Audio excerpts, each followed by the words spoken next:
और चलिए बुलेटिन की शुरुआत करेंगे बड़ी खबर के साथ, जहां प्रधानमंत्री नरेंद्र मोदी ने अपने जन्मदिन के मौके पर नामीबियन से भारत आए चीतों को ग्वालियर के कूनो नेशनल पार्क में छोड़ा है। इस दौरान पीएम मोदी ने खुद इन चीतों की तस्वीरें ली। चीतों को छोड़ने के बाद पीएम ने लोगों को संबोधित भी किया। पीएम ने कहा कि दशकों पहले जैव विविधता की जो कड़ी टूट गई थी, आज उसे जोड़ने का हमें मौका मिला है। आज भारत की धरती पर चीते लौट आए हैं।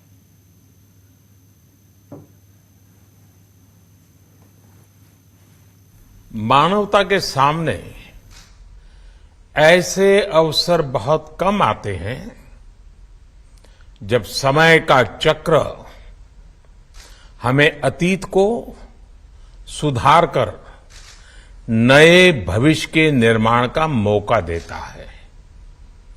आज सौभाग्य से हमारे सामने एक ऐसा ही क्षण है। दशकों पहले जैव विविधता की सदियों पुरानी जो कड़ी टूट गई थी, विलुप्त हो गई थी, आज हमें उसे फिर से जोड़ने का मौका मिला है। आज भारत की धरती पर चीता लौट आए हैं और मैं ये भी कहूंगा कि इन चीतों के साथ ही भारत की प्रकृति प्रेमी चेतना भी पूरी शक्ति से जागृत हो उठी है। मैं इस ऐतिहासिक अवसर पर सभी देशवासियों को बहुत बहुत बधाई देता हूं। विशेष रूप से मैं हमारे मित्र देश नामीबिया और वहां की सरकार का भी धन्यवाद करता हूं, जिनके सहयोग से दशकों बाद चीते भारत की धरती पर वापस लौटे हैं।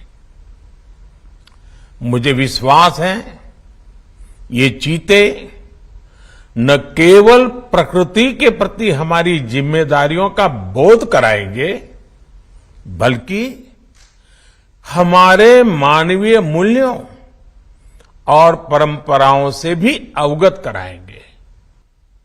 ये दुर्भाग्य रहा कि हमने 1952 में चीतों को देश से विलुप्त तो घोषित कर दिया, लेकिन उनके पुनर्वास के लिए दशकों तक कोई सार्थक प्रयास नहीं हुआ। आज आजादी के अमृतकाल में अब देश नई ऊर्जा के साथ चीतों के पुनर्वास के लिए जुट गया है।